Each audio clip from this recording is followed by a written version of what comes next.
Hello everyone, good morning. কেমন আছো সবাই? আশা করছি সবাই খুব ভালোই আছো। আমি জ্যোতি আর একটা নতুন ব্লগে তোমাদের সবাইকে অনেক স্বাগত জানিয়ে ব্লগটা স্টার্ট করছি।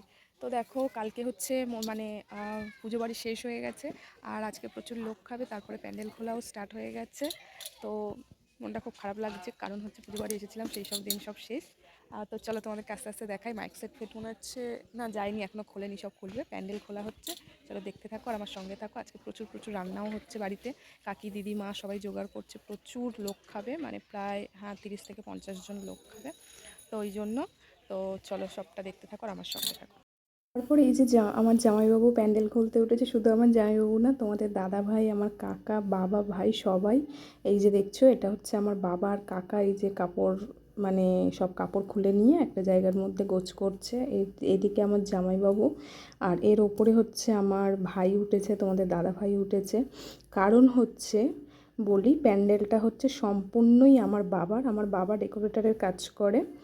তো প্যান্ডেলের সমস্ত জিনিসপত্রই আমার বাবার আছে, সব কিছু। এই যে এত বড় প্যান্ডেলটা দেখছো, সমস্ত সব কিছুই বাবার জিনিসপত্র। এর বাইরেও প্রচুর জিনিসপত্র আছে। তারপরে তোমাদেরকে তো কালকে দেখিয়েছি, থন চেয়ারও আছে। তারপরেই দেখো আমার বাবা একটা মিষ্টি খাচ্ছে, আমি বলছিলাম এই দেখো মিষ্টি চুরি করে খাচ্ছে। তো এই যে পুজো সব কমপ্লিট, সব কিছু শেষ, খোলাখুলি শুরু হয়ে গেছে। মাইক সেট দাদাও সব কিছু খুলছে, ওই যে মাইকগুলো, ওই যে জিনিসপত্র, ওনার মেশিনপত্র সব নিয়ে যাচ্ছে। এই যে ধুতি পরে তোমাদের দাদা ভাই, ওদিকে আমাদের জামাইবাবু, আমার বাবা। তারপরে দেখো আমার দিদির ছেলেও উঠে গেছে খুলতে, মানে ওরও খুব ভালো লাগছে, বাঁশ খুলছে। তো যাই হোক, তো যা মানে আমার বাবার যা জিনিসপত্র আছে, আমার একটা কাকার বিয়ে হয়েছিল, প্রচুর বড় প্যান্ডেল, ছাতা প্যান্ডেল, এটা ওটা অনেক বড় প্যান্ডেল হয়েছিল।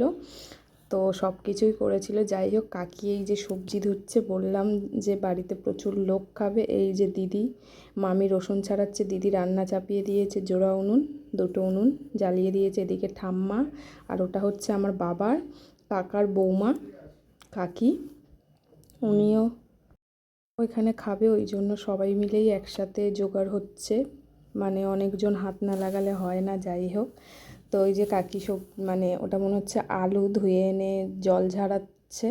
ওদিকে দিদি তো জোড়া উনুন জ্বালিয়ে দিয়েছে। এদিকে আমার ছেলের অবস্থা দেখো, তখন চেয়ারে বসে বসে ফোন দেখছে, মানে ওর কোনো ইয়ে নেই যে, দেখেছো, ফোন দেখেই যাচ্ছে।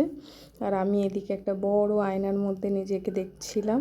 এই যে দেখো, তো সবাই কাজ করছে, একমাত্র আমিই ঘুরছি। তোমরা এটাই ভাবছো তো? না না না না, এটাই ভেবো না একদম, আমিও কাজ করেছি। তো আমার ক্যামেরাটা ধরে দেওয়ার কেউ ছিল না, যেহেতু আমি সবাইকে ভিডিও করেছি আর আমারই কেউ। তো এটা হচ্ছে আদা পেস্ট করা, দিদি আবার মিক্সচারে পেস্ট করছিল, কারণ হচ্ছে এতগুলো জিনিসপত্র তো হাতে করা সম্ভব না। তো এই যে দিদি মিক্সচারে করছে আর আমি ওকে ভিডিও করছিলাম, বলছিলাম এই দেখো আমাদের মিক্সচার দিদি। তো আমার দিদি বলছে তোর আর কোনো কাজ নেই, তুই এগুলোই কর। আমি বলছি আরে বাবা, আমার ক্যামেরাতে একটু অন্তত হাই তো কর। বলছে এই অবস্থায় পাগলির মতো। তো এই যে লাস্ট পর্যন্ত হাই করলো, আর এই যে দেখাচ্ছে। তো যাই হোক, এই যে তারপরে আমি দেখাচ্ছিলাম, মামি এদিকে রসুন ছাড়াচ্ছে, ঠাম্মা আনাজ কাটছে, আর আমি সবাইকে ঘুরে ঘুরে ঘুরে ঘুরে ক্যামেরা করছি। আর সবাই বলছে এই অবস্থায় আছি আর তুই ভিডিও করছিস। তাতে কি হয়েছে। তারপরে দিদি এদিকে আরেকটা, ওদিকে উনুন দুটো জ্বলছে, এদিকে ওভেন জ্বালিয়ে দিয়েছে, মানে গ্যাসে বড় ওভেন বাবার আছে। তো বড় ওভেন জ্বালিয়ে দিয়ে মাংসটা এদিকে চাপিয়ে দিচ্ছে, কারণ হচ্ছে 10 কেজি মাংস। তো ওই কারণে ও এখানটায় এটা চাপিয়ে দিয়ে এটা করছে। আর আমাদের বাড়িতে মাংস টাংস হলে ওই করে, আমিও করি, তো ওই বেশিরভাগটা করে। যাই হোক, ওই জন্য ও ওদিকে বসিয়ে দিচ্ছে। আর আমাকে বলছে বোন তুই ভিডিও না করে আমাকে একটা চেয়ার দে। তো তারপরে ওই যে ওকে চেয়ার দিলাম, ও ওই যে বসে মাংস রান্না করছে। আর আমি আর আমার বোনঝি, মানে দিদির মেয়ে, ওর পেছনে বসেছিলাম, বলি কষা হলে দিবি, খাবো, ওই জন্য বসে আছি। তো বলছে তোরা বসেই থাক, আমি কষতে থাকি। তারপরে পেঁয়াজ কেটে আমার চোখের অবস্থা দেখো, পুরো একদম কান্না করছিলাম। আমার দিদি বলছে আহারে কোথায় বিয়ের সময় এত কাঁদেনি, ওই জন্য এখন কেঁদে নিচ্ছে। তারপরে সন্ধেবেলা ফাইনালি আমার দিদি আর মা পিঠে বানাতে বসে গেছে দেখো। ওদিকে খাওয়া দাওয়ার ঝামেলা চুকে গেছে। এদিকে হচ্ছে দিদি আর মা পিঠে বানাতে বসে গেছে, কারণ আমার দিদি না নারকোল পিঠেগুলো করে খুবই সুন্দর, আমার খেতে খুব ভালো লাগে, মানে তোমাদেরকে কি বলবো, এত নরম আর এত সুন্দর হয়। তো ওই জন্য আমার জন্যই স্পেশালি বানাচ্ছিল। তারপরে আমার বাবা আবার সেদ্ধ পিঠে খায় না, দুধে ফোটালে খায়, ওই কারণে দু রকমই হচ্ছে। আর এদিকে হচ্ছে আমি এই যে দেখাচ্ছিলাম, ওরা হচ্ছে পিঠেগুলো তারপরে সুন্দর করে তৈরি করছিল, মড়ছিল। দেখো আমার দিদি আর তোমাদের দাদাভাই কি সুন্দর করে পিঠেগুলো করছে। আমি কিন্তু করতে পারি না নারকেল পিঠে, করতে পারি না, একদমই না, পারি কিন্তু এতটা সুন্দর পারি না। তো যাই হোক, দেখো কি সুন্দর করে করছে। তারপরে এই যে লুচিও হবে, পিঠে হবে, তারপরে লুচি হবে। আর সবাই মিলে এদিকে এরাই দেখো আমার দিদির ছেলে মেয়ে আর আমার ছেলে থামস আপ নিয়ে পার্টি করছে, মানে থামস আপ খাচ্ছে।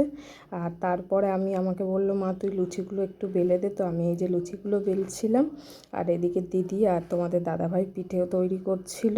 তো আমার দিদি দেখো, দিদি হাসছে, বলছে তুই সবসময় খালি ভিডিওই করিস, ভিডিও। যাই হোক, আজকের ভিডিওটা এই পর্যন্ত রইলো। ভালো লাগলে প্লিজ লাইক কমেন্ট শেয়ার করে দিও। যারা ইউটিউব থেকে দেখছো তারা প্লিজ প্লিজ প্লিজ চ্যানেলটাকে সাবস্ক্রাইব করে দিও। আর যারা ফেসবুক থেকে দেখছো তারা প্লিজ আমার চ্যানেলটাকে ফলো করে দিও।